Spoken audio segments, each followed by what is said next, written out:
Baik, ya, kalau ini berdasarkan pertanyaan ini, jelaskan interaksi Ishak dengan Filistin.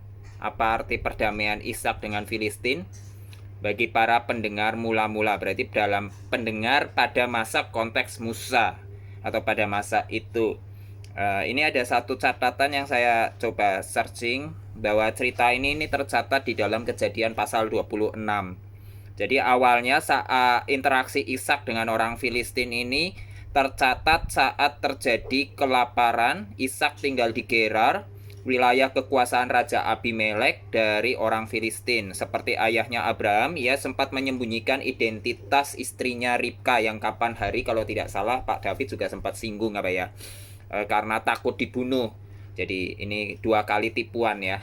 Dulu Abraham, sekarang dilanjutkan oleh siapa ini namanya, Ishak.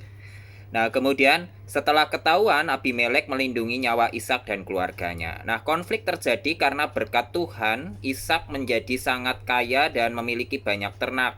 Hal ini menimbulkan kecemburuan orang Filistin. Jadi, mereka menutup sumur-sumur peninggalan Abraham dan meminta Ishak untuk pindah di tempat yang baru.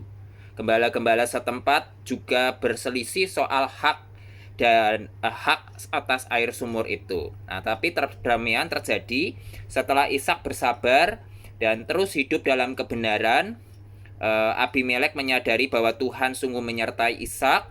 Ia pun datang meminta perdamaian dan mereka membuat perjanjian untuk saling menghormati dan tidak saling mencelakai. Ini interaksi Ishak dengan orang Filistin yang boleh dibilang tercatat di dalamnya. Nah, apa dari sini arti perdamaian itu bagi pendengar pada zaman Musa? Kenapa kisah ini perlu disampaikan oleh Musa?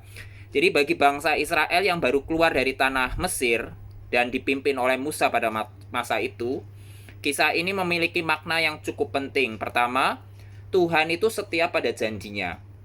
Seperti Ishak diberkati dan dilindungi, meski hidup sebagai pendatang, Tuhan juga akan menepati janjinya.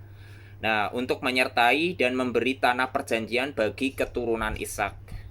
Nah, yang kedua, hidup damai bukan berarti menyerah. Ya.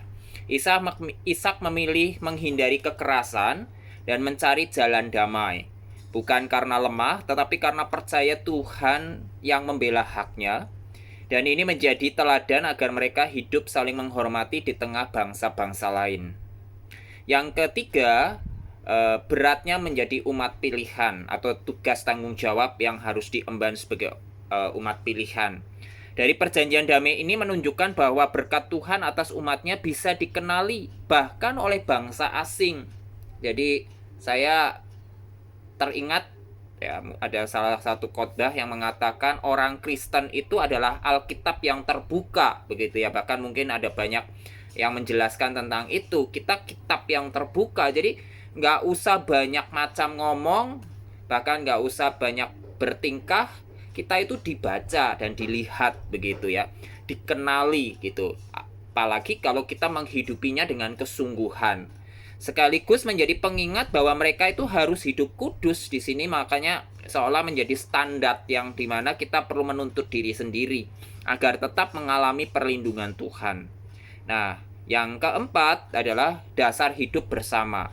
Jadi kesepakatan saling tidak mencelakai menjadi gambaran awal bagaimana bangsa Israel harus membangun hubungan yang adil dan damai dengan tetangga mereka kelak. Jadi itu juga mungkin bisa juga diaplikasikan dalam konteks masa kini. Mungkin itu saja kalau dari saya berdasarkan pertanyaan ini. Terima kasih.